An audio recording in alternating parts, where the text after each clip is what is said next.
Hello guys, সবাই কেমন আছেন? আশা করি সবাই ভালো আছেন।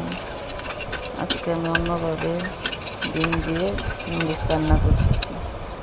প্রথমে আমি ডিম তিনটিকে ভেজে নিয়েছি। ভেজে এখানে আমি টমেটোর মধ্যে একটু লবণ দিয়ে এটাকে তেল দিয়ে ভেজে নেব। ভেজে নেওয়া হয়ে গেলে আমি এখানে পানি দিব, বেশ কিছু পানি দেব।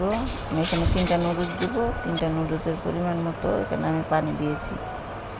এখানে আমি মরিচের গুঁড়া দিয়েছি।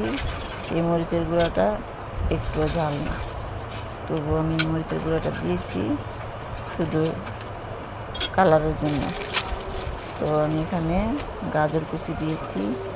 এখন আমার টমেটোর বলক এসে গেছে, গরম ভালোভাবে জাল হয়ে গেছে।